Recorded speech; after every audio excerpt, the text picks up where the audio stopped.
Listening to your goals and dreams is our top priority at West Tennessee Bank. Benefit from our more than 100 years of experience and visit our Henderson branch today. West Tennessee Bank, focused on you. West Tennessee Bank is a division of Decatur County Bank, equal housing lender, member FDIC. All right, we have a quorum present, so I'd like to speak of agenda. He's asking for a motion. I make a motion, we set the consent agenda. Well, first, we need to approve tonight. We need to approve the agenda tonight first. The agenda. Yeah, the agenda first. Once you, are you entertaining a motion to approve the agenda? The agenda. Okay. I'll second that motion. We have a motion made, it's been seconded to approve the agenda. All those in favor, say aye. Aye. Any opposed? Agenda approved. Now we'll take a motion to approve the consent agenda. I make a motion to approve the consent agenda.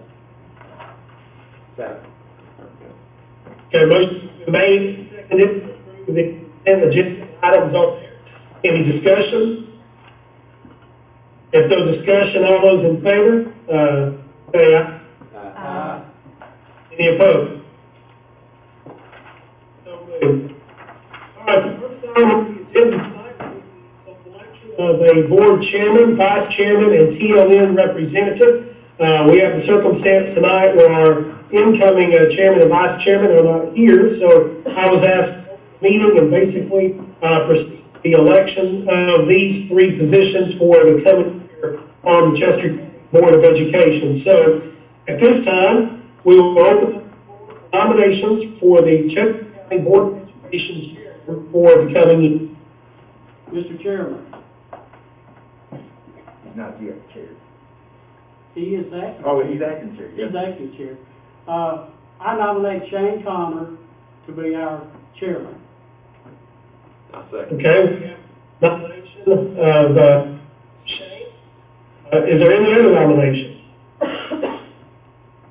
Mr. Chairman, it doesn't appear that there are any other nominations. I make a motion that we cease nominations and elect Mr. Connor by acclamation. Second. Okay, motion that we cease nominations for chair. Is there a second? Ben Couples, second. Okay. Motion has been made and seconded. Any other discussion? If there's no discussion, all those in favor of the nomination for board chairman, please signify by saying aye. Aye. Any opposed? All right. All right, the next nomination we need to make tonight for our vice chair, nomination for vice chairman for the coming year. Mr. Chairman, I nominate Norris Frank, Vice Chair. All right, nomination has been made for Norris. Were there any other nominations for vice chairman? There are no other nominations, Chair. I make a motion that we cease nominations and elect Mr. Norris Vice Chair by acclamation. Second. Okay, the motion has been made. Is there a second? Ben again, Ben Couples. Okay, did that look?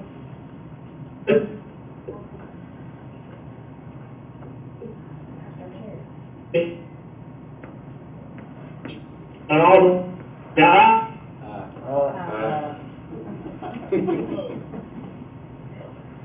That one, you may want to say it again, Mr. Chair, because I think the wireless signal kind of fluctuated during that whole process.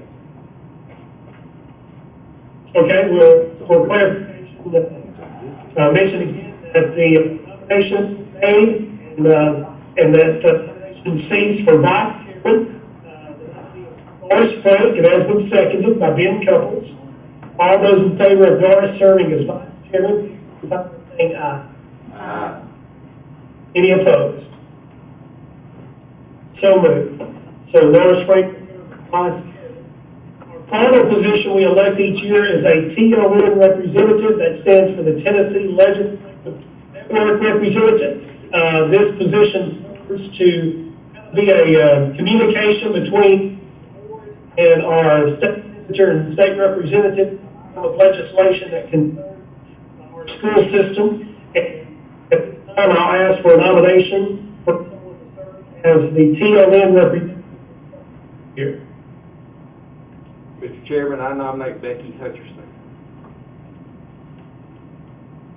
So our nomination has been made for Becky Hutcherson to serve as our TLN representative. Are there any other nominations?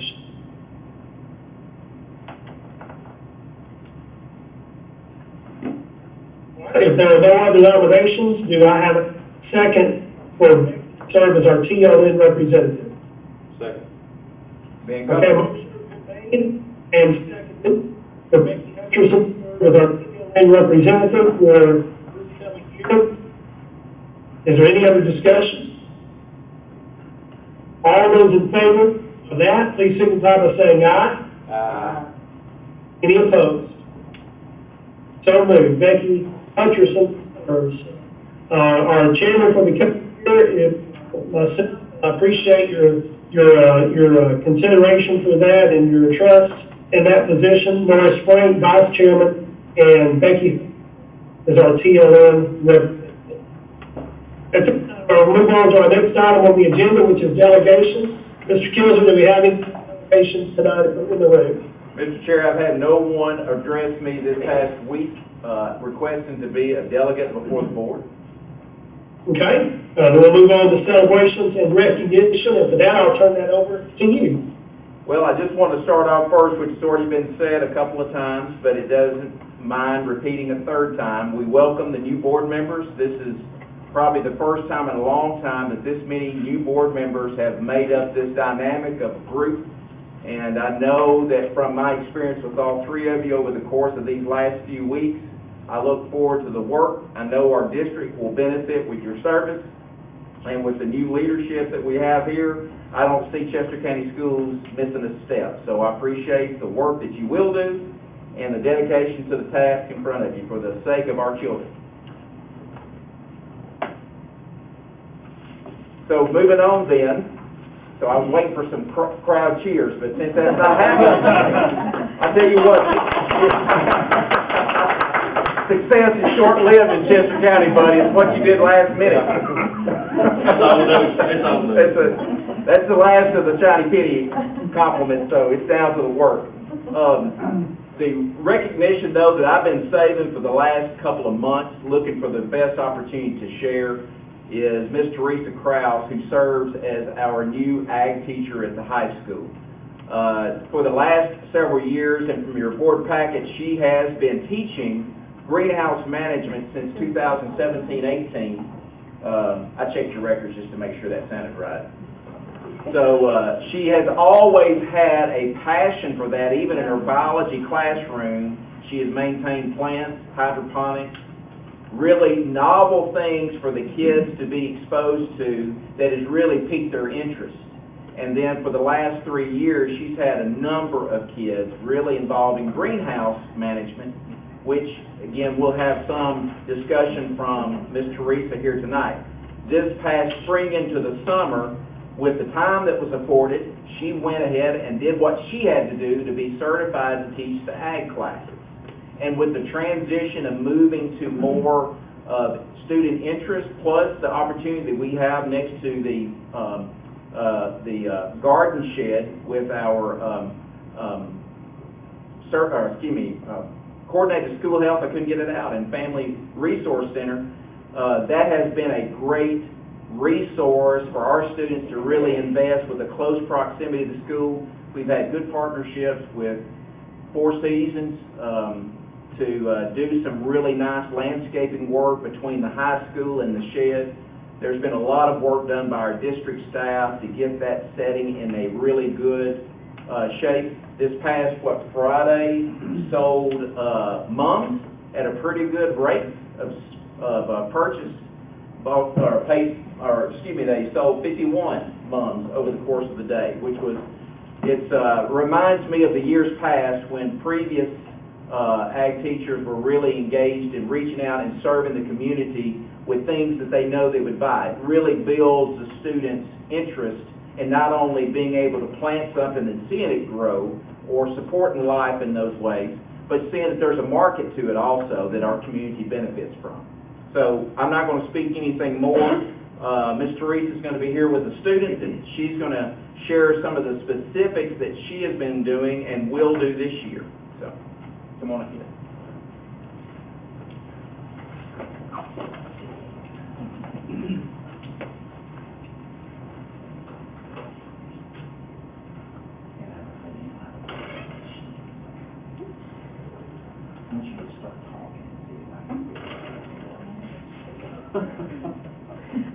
So I'm Teresa Krause, and like you said, I've had a few years that I've been working with students, doing a lot of hydroponics, just growing things in general, trying to tie it and make relevant with our biology standards that we've been teaching.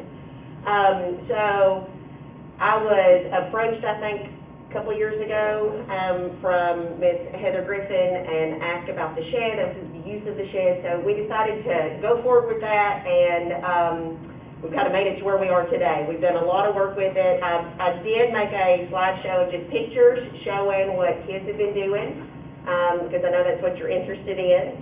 And so it goes from showing you like what the shed looks like now, and with our mum cells, with what he's talking about, and You're going to have to just tell them about it. okay. Sorry. Let me think about this. So in July, we got our little babies, and little plugs, they're called plugs. We got those planted in pots. They are on a drip line, so the students have been learning about the irrigation. They've learned the whole process that we've gone through, including, like right now, they're now selling. They're going out and selling mums. This is one that I've got, Madison actually been over and she said, I already sold 2 more months at the school. So they're working hard, and we're trying to get the SSA out there to our community and let everybody know that, hey, we're working, this is what we're doing, and trying to get as much support as we can. For the hydroponics, I actually had a few pictures where it showed them starting with little plugs. So they went in, they cultured their seeds into Rockwool cubes, and then it should be Oh, wow. what right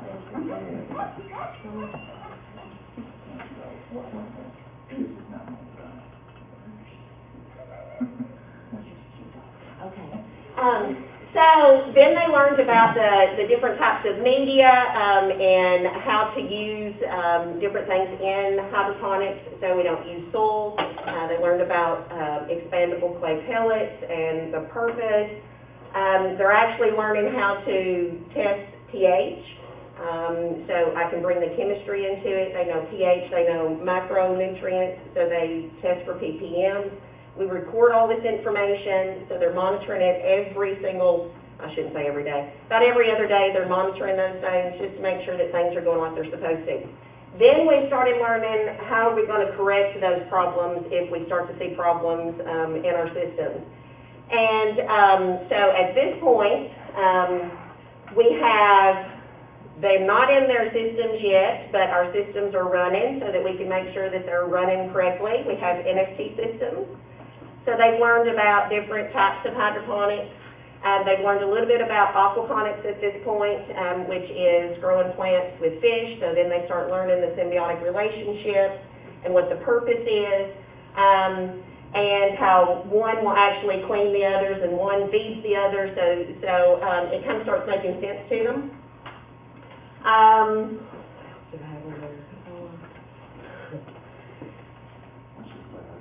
Okay. You got your Facebook page, so you can pull that up on the... Yes, we did create a Facebook page for Eagles Garden Shed, and I have students in different classes that take pictures of things that we're doing, and then they'll make posts that I then go and approve to make sure everything's good, to keep everybody involved, because right now what I have are 3 greenhouse classes and I have an ag science class. So my greenhouse classes are made up of students of all ages, and then my ag science class are mainly freshmen. We are working with SSA, trying to get that up and going. FFA right now has, canceled or postponed a lot of their stuff that they had going on because of, our pandemic we got. So, we're also working with our local 4-H, with Steve Rickman, doing things like that, or like soil samples and things like that. So he came in and talked to the kids about doing soil samples and, what else did we do? So this is one of my students that I had last year, and she's back with me this year. I'm going to give her a minute and let her kind of tell you what her story is, how she decided to get into the ag field. So this is Madison Woolster. Hi. Well, the freshman year, I had all these classes, and they were trying to put me in a filler class. Well, my filler class was Miss Krause's greenhouse medicine. Well, at first I was like, oh, just go stay beside. But then I had Miss Krause's biology, and she kind of explained more of the biology and the greenhouse management mixed. Well, I got into it more and more, and I liked doing it better. Well, now I am in her ag science class, and it's gotten me to where I'm going to TCAP, and I'm going to do all the crop-based learning things because I'm going to do a culinary act. So I'm going to have to grow all of my stuff organically to help better it. And we actually had TCAT came yesterday and did a dual enrollment with all of my greenhouse students. So we enrolled 61 students yesterday through TCAT. Yes. Yeah. Trying to think of other things. Strawberry? Yeah, so they've been doing strawberry propagation.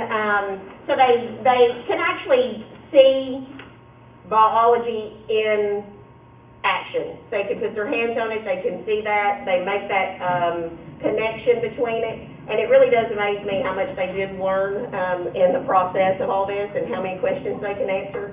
And so then it starts to make sense to them. So when we get our strawberries, they took runners and they planted those. They've been watching those for a couple of weeks. They're to the point where we're next week going to cut those runners and we're taking them to the shed and putting those in grow towers so that we can actually have strawberries in the wintertime. So they're really excited about that. They've actually gone through outside my door. I have raised beds that they have planted different herbs. They've also planted kale and lettuce and spinach, tomato plants.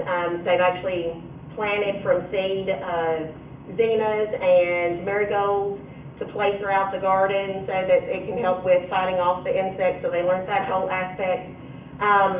Anything that we try to use to combat any kind of insects, we try to do it organically, so they learn that concept. And then I try to teach them a little bit on the way, back and forth, of different natural plants that they can actually utilize. So we found one the other day, plantain, something that everybody's got. So they started learning the benefits of plantain and how that could be helpful if they're out and get stung by bees. And things like that, or how they could actually use the seeds and help lower high cholesterol, the bad cholesterol. So it's just a matter of every opportunity I get, I try to teach them about their surroundings and how to be self-sustainable is really a lot of what we've worked on. And they get really excited when they get to go out and pick the peppers. I had a little girl today who went over to the mom. She said, "You got a pepper over here, can I go pick it?" I said, "Is it purple? Because these are the ones that are supposed to turn purple." She said, "No, it's green, but I want to eat it." So she picked it and ate it. They love it. They got really excited because one of their strawberries started putting another bloom on today, and so they were really excited about that.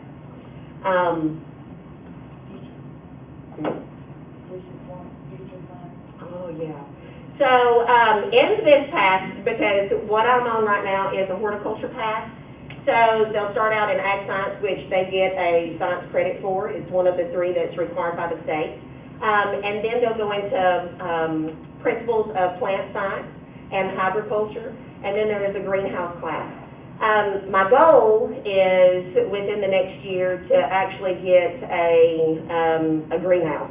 Not just a shed that we have to put lights in, that we can actually grow large quantities of food. We've already had several, like Freed Hardman's come to us and said, "Hey, we'll buy all that you got if you can produce enough." You know, and so I don't know that I'm ready to go there, but, you know, it is a work in progress. So I just want them to see kind of the benefits of it and how they can take that and actually make a living with it. One of the things they did today, I had all my classes go through a career finder quest where they actually answered questions, and it was an agriculture-based response. So it would tell them their top 4 after it asked all these questions. It would tell them their top 4 career matches. And then I had them answer some questions about what they thought about that, or they could read information about what that entails. They could find out what the salary would be, how much time they had to go to school, things like that. So then they ended up telling me how they felt about that. Was that something that they were interested in? Because I know right now I have students that they've missed out quite a bit. So I'm going to be losing them very soon. And I really want them to see what's out there for them. If this is something that you like, what could you possibly do? So that's kind of where that's at. Kind of missing my PowerPoint here.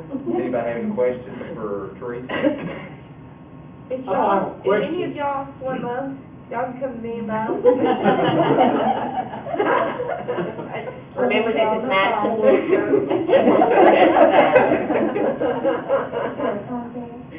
It is. I've already sold 32 months now. I'm trying to get there. I don't have a question. I've got a statement. It sounds like our ag department is headed in the right direction. Thank you so much. Thank you.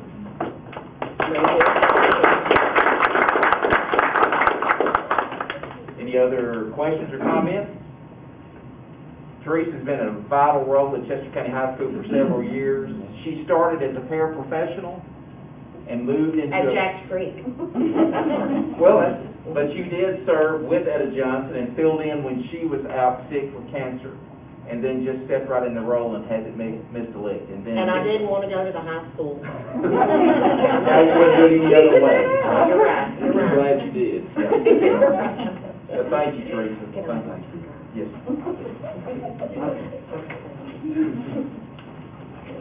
To Madison for sharing. I know there's a lot of excitement out at the department and all the other things that go with that at the high school. We look forward to see what happens over the course of the next few years.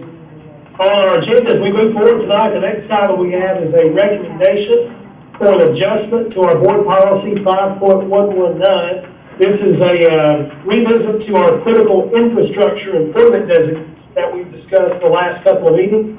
And I have you update us and about that revision tonight. With us tonight, Chairman and Board, is Chris Hayden again from last month. Again, Chris, just to make sure you remember, Chris was here at our last board meeting when we discussed this. At that board meeting, the TSBA Deputy Executive, Ben Torres, created this initial draft that we accepted at the board meeting last month. Since that time, the Health Department has reviewed the initial draft that we passed, and then they came back to Ben Torres to say that they wanted to see an additional statement added to a line that was included back with the earlier draft, not the Chester County draft or model that we accepted, but the draft that was with it. Talking about that one example, if you look on page 2, under part 3 of those who are staff who would be within that close contact quarantine grouping, that third indicator or third descriptor just simply adds, and that's the part that is highlighted as a little bit different font color with underline, which is what we would do anyway. Symptomatic staff members who have been exposed to the virus shall be required to isolate. That was no different than what we were going to do anyway.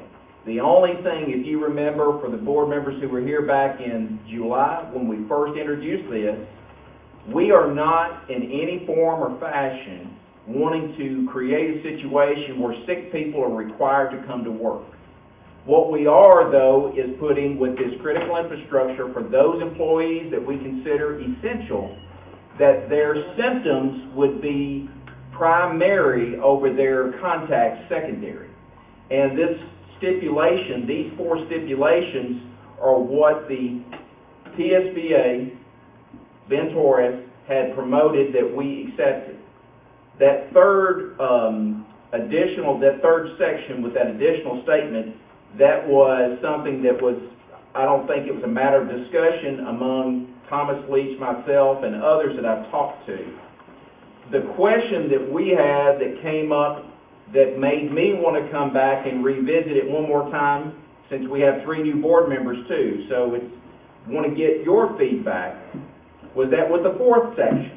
Because in that 4th section, the way it was initially written, that you see in your board packet, it gives the impression that we would assume, and I'm going to use a Chris Hayden term, to be the COVID police, that we have to monitor, supervise those individuals outside of the working environment. Like we're supposed to check with them to make sure they literally stay at home at all times and do not allow them to go to, say, grocery store, churches, wherever they want to, spend their time. Yes, if they're sick, if they are symptomatic, we would expect, just like I would, and just like what we're experiencing now, you stay at home while you're sick. But for these individuals, I felt like the better way of stating the same thing and staying within the attachment A that the health department provided us back in mid-August was to offer this revision to the section 4. The first section, the second section, the new third part, or the third section, are virtually what we were going to accept and did accept. But I'm asking the board to consider the revisions being that other than driving to and from work, these staff members must remain quarantined in accordance with the health department and the Tennessee Department of Education guidelines. That goes back to that attachment A that came out mid-August. And then the final part, which ties in, and I believe it doesn't have the same appearance of a punitive measure, that any staff member under this quarantine shall not attend athletic or any extracurricular activities related to the school. That's the way it was addressed in the attachment A. And it is my position that we are still in the right standing with what the attachment A is from the health department and the state board of Ed, or the State Department of Ed. Mr. Hayden, do you have anything you want to add to that? You did a good job. Thank you. Now, so on number 3, obviously, as Mr. Kilzer said, this is just something that we were already doing anyway, and that it's very clear that we don't work sick people, and that's not what this critical infrastructure designation was about. That for whatever reason, the Department of Health said, you don't have this one sentence in there, so you need to put it in there. So that's what we've done. Number 4, as Mr. Kilzer was talking about, there's been a lot of discussion and some concerns addressed about, hypothetically, what happens if you hear a rumor that somebody that was part of this critical infrastructure that was supposed to be on quarantine, what if they went to church and you hear about it at school? Do we have to discipline them? Do we have to suspend them? And so it gets into a very tricky situation that the Department of Health says we don't have to be in. Again, if somebody's under quarantine, that's between them and the authorities and the Department of Health. The school is not in a position where you need to be following people around and surveilling them, see if they're in compliance with this. But the way the policy was written, potentially we could get down that road where there's punitive measures in place if you hear about or whatever, we find out they aren't doing it. So what Mr. Kilzer has done is just pare number 4 down to, because the way it was written from the TSBA, it went above and beyond what the state required. And what has been done now, what's presented to you, is where it's pared back to it just has what the state requires and nothing more. And so that's that language that's being offered to you. And again, it doesn't change the designation, doesn't change anything like that. But it's hoping to avoid a situation which the school doesn't have to be in under these policies, but still comply with what the state requires us to do. So that's all it is, really. I'd like to make a statement. I voted no for that reason, so I just want to clarify that. So this is cleaning it up, clearing it up. Yeah, we thought so. Yeah. And I would say that Chris did a good job of explaining this to Ben Torres, because Ben is the one that crafted the initial draft, and it was like what Mr. Hayden said, it was above and beyond the requirements of attachment A from the health department.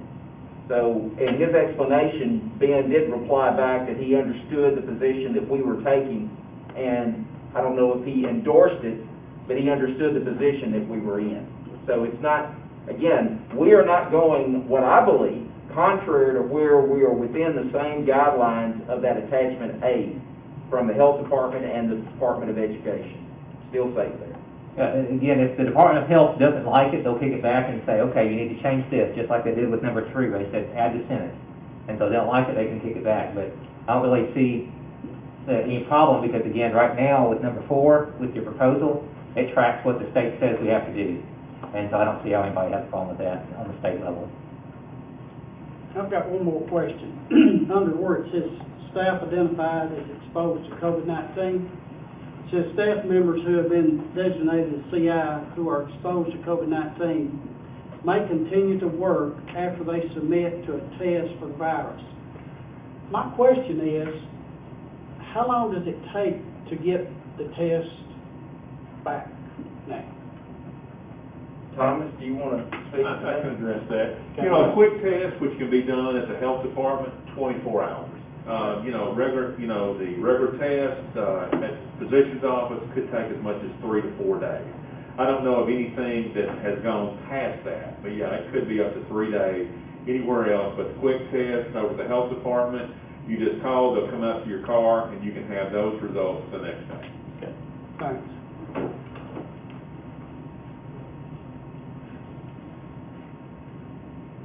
Any other discussion, or? I'll make a motion that we accept the revisions to policy 5.119. Second. All right, the motion has been made and seconded for this recommendation to adjust the policy. Any other discussion? If not, all those in favor say aye. Aye. Any opposed? And that recommendation passes. The motion passes as written. Our next item is the approval of the district-wide fundraiser activities for the 2021 school year. There is a list of those in your board packet. And Troy, if you want to talk about that. Yes, each year, every school, and in the situation with the high school and junior high, because of the additional clubs, sporting groups, other organizations, they generate a listing or request for fundraisers.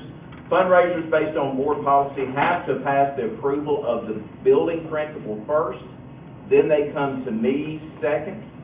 Again, the stipulations that we require for our fundraisers are that the students or the staff who are involved have to complete some documentation which includes what are their expectations for their profit. We do deny some that work themselves to death for zero or very little profit. There are some fundraising organizations that have made a good living off the work of teachers and staff and students through fundraisers. So a lot of the fundraisers that we support are the ones that are more homespun, whereas like the sales for food items, mums, things like this that you know your profit margin is quite a bit higher. Also, the fundraisers, each fundraiser submitted has to submit a community service project along with it. We don't want to keep the mindset that all we're doing is holding a handout for you to give me something without giving something back. So for us to have an approval, you have to include a type of community service. And it's more than just giving money for another organization that may need it. I want to see that effort from students and staff together working, as Teresa's described, with selling the mums. We'll be selling the She's already left. Well, listen to me, I'll just quit bragging. Selling the strawberries. She may be selling some now. That's true. But, you know, having that opportunity where you're paying for it, you're not just all the time asking for something, but you're seeing the significance of how it builds and supports your community. So, of the ones, we actually had more than what's listed. I know it's several, and what I can say without any reservation, there's a whole lot of community service that's going to be coming to Chester County this year. But the board is also requested to approve this list. It will go to publication in the newspaper. It will be in publication in our website so that people can track when these fundraisers will be scheduled. Do you recommend that we approve that list? Yes, sir, I do. I've got one question. Something comes up out of ordinary. There's no, I mean, if they jump through all the hoops and everything like that, then there'll be no problem. When you say, like if something was scheduled and we can't have it, then we will reschedule. But now, let me just, is that what you're asking? No. Okay. I'm asking if something comes up that's not foreseen, that is legitimate. A fundraiser? Yes. We've had those come up before, you know, before the board, you know, when we've had like, the Beta Club trips. Yes. You know, and now in the future, if we were going to have that perpetual year in, year out winners at the state level, then they need to schedule fundraisers, which they do. Yeah. So we have encouraged those to continue to budget for those things in the future. Now, we did extend, because of the COVID start, and all of us just trying to get school started in a reasonable manner, we did extend the deadline for submission about 2 weeks longer than we used to, just to give everybody an opportunity to get what they needed to get in. So on the books, these are all that we'll have, but if there's a circumstance that we have that is unforeseen, it's a fundraiser need, yeah, we'll always make those decisions. Okay. And likely they'll come to you guys asking for support. Yeah. Okay. I make a motion that we approve the list. Second. All right, the motion has been made and seconded for the approval of our district-wide fundraiser activities for this school year. Is there any other discussion? If not, all those in favor, say aye. Aye. Any opposed? That list is approved. Last thing we have on the agenda is the city updates to some ongoing projects. And Troy, I'll let you speak to you if you'd like to. And board members, I apologize. You had received through a later email that there were updates added to, and I'm just noticing that my update list is the old one and not the new one. But there are, I know Coach Eads is here. Can you remind me of what capital project updates we've done? Did you get no, that's just the budget amendments. You had I sent it as of late because talking to Shane earlier this week, that it was on the last page of your agenda. You should have received another copy of one that shows the details. We have capital project updates, and I was going to give a brief COVID update, but I was going to start with Coach Eads because we had some capital events done. HVAC has been installed at Williams. Michael Cornu they're up there on, he's got, I think, 2 of them hooked up. He's working on 2 more, and he's having to redo some conduit, but within a week or 2, we'll have the brand new air conditioners there. The thermostats will be Wi-Fi controlled, so from a phone at home or anywhere in the county, you can turn the air up and down or sitting in a seat if you want to. Jacks Creek's septic system is all installed, and we assume it's working because we haven't had to pump the tanks out. So a lot of work in that was involved in that, but new tank added with a pump, an all-new field line, and that's taken care of. Now we got to work on growing some grass. We've got our bus bid opening next Friday for 2 new school buses to replace some on our fleet. And I believe that's You had the keys. you know, you had. Oh, yeah, the security, upgrade, we opened that bid, but that's moving on to, middle school. We've got all the elementaries done, and what we've done is replaced, there's a whole new secure key system. If you've seen one of those keys, it's not anything that anybody can copy. All the outside doors on every school's been done, but elementary and middle school, all the inside door handles have been replaced with door handles that automatically always lock. So that way, the classroom, if the door is shut, it's always in lockdown. So never, if you have a lockdown, will the teacher have to go out and lock the door and lock themselves in. So that's, we're gonna have the middle school done over fall break, and then we will move, hopefully we can get the junior high done at some point, and the high school inside has not been taken care of, but they do have a secure key system on the outside. That's our goal, is to get a key system that, you know, we found that a lot of people in the community had keys that didn't really need to have keys to buildings, and there was access that was not really needed, so we've worked on beefing up that security for teachers and kids, but it's paid dividends. I have a question for you. Talking about doing the heat and air up and down with your phone. Is that an access code that goes with that, or Oh, yeah. can anybody? You have to have that, the login. You set up an account, Okay. and you have to have the login information and the app. Will the teachers be the ones? I would know, it would probably be more of your theater teachers, myself, possibly Tommy Kirk, is the administrator of the building, somebody, something like those need to have. Shane will have one. Okay. Thank you, Bert.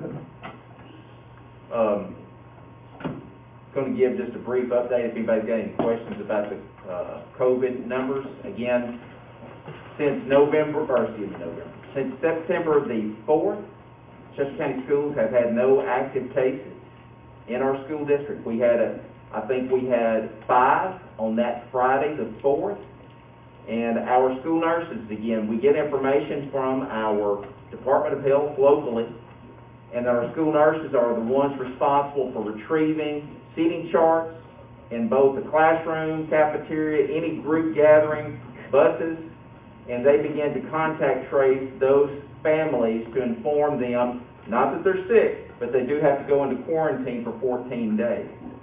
So those processes have been doing and running extremely well, and our school nurses, in many cases, have had to work overtime, and we compensate them for it, for working at the night, in the evenings, in the weekends also.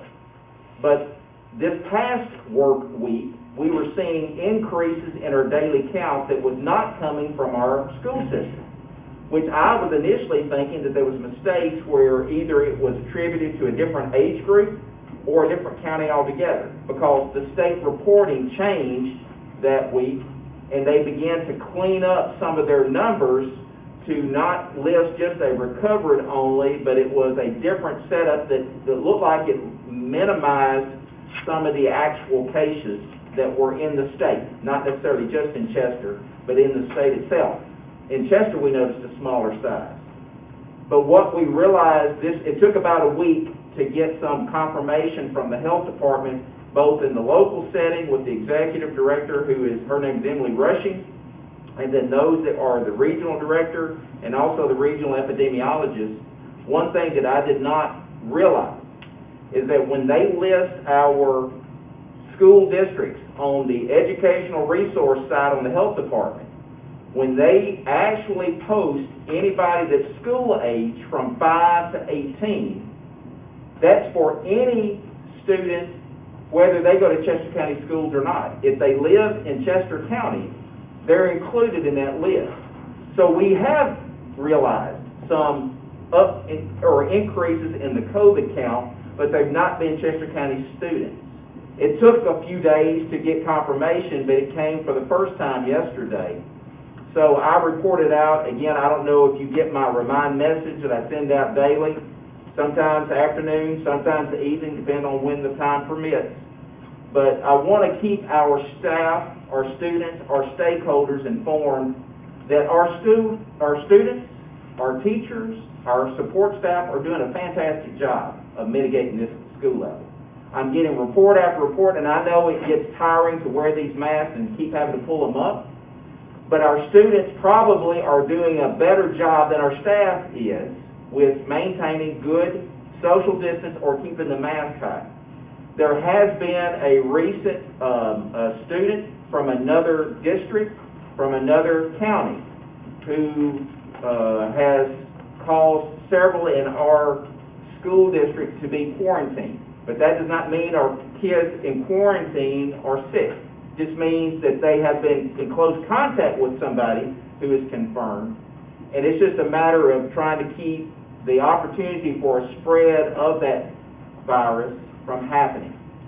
I'm very proud of everybody for another reason. We have yet to have the first case confirmed from being in a quarantine. No student has gone into a quarantine status yet since we started school. This is week 6 that have had a close contact leading to a confirmed case from a school contact. Everything has been sibling or family or something outside the school. Again, I give kudos to our staff, our students, our leaders who are diligent to make sure our kids, our staff are doing the right things and continuing to educate them about better practices. It's not easy. Got a few here that could probably testify if you wanted them to. It's a challenge every day, especially when you have, say, 24 at the high school that goes quarantine today. So we've got to provide them an education now in a distance learning format that is more challenging. But like right now in school-age kids for today, there was a 68 total from day one when we first started measuring it to the present. There's been 68 children in age groups of 5 to 18 who have had the COVID. Not to say that we still have 68 sick. That's just 68 total.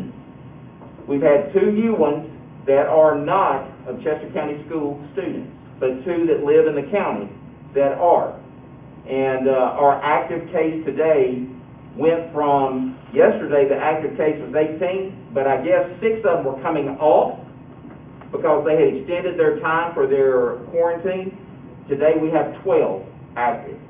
And then now total for the county, talking about all age groups today, is a total of 90 who are active in the county. That's all age groups from 0 all the way up to 81 plus.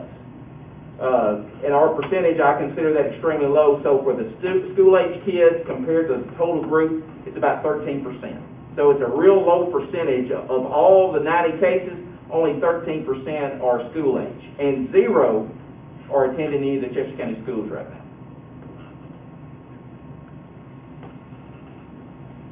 And just to make sure that I understand, you're saying that there have been 0 confirmed transmissions within the school? Correct.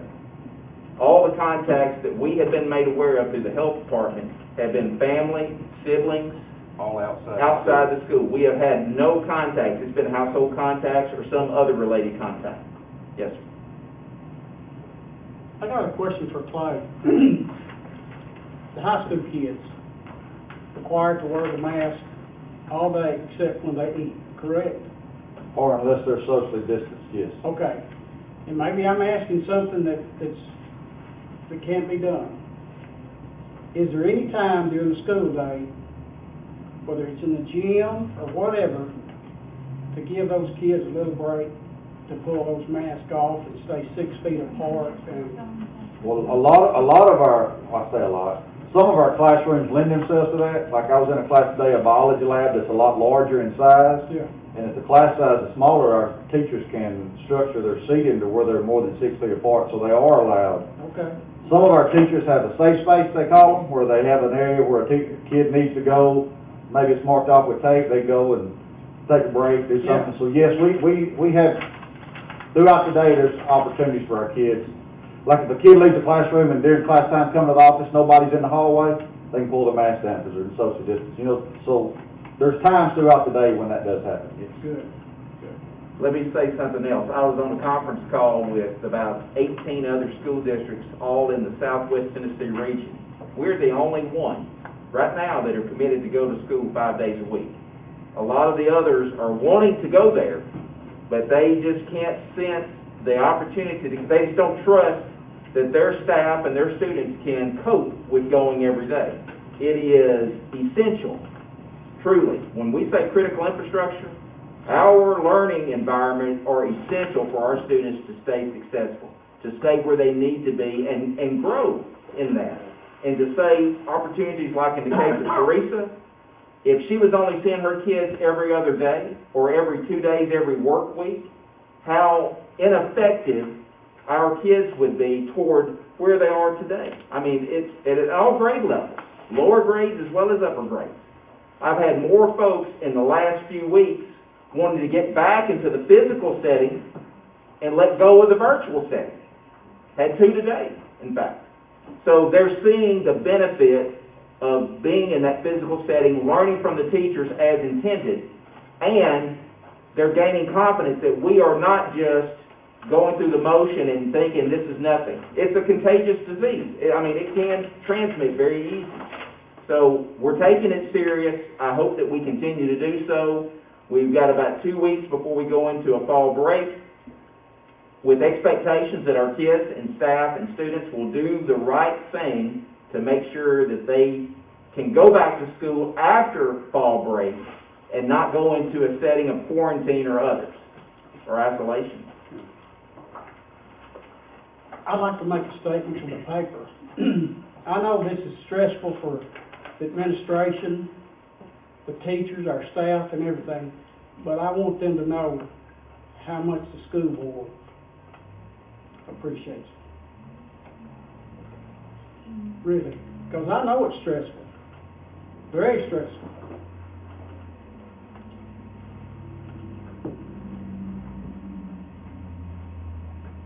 Is there any other business or anything else needs to come before the board tonight? Mr. Chairman, Yes, sir.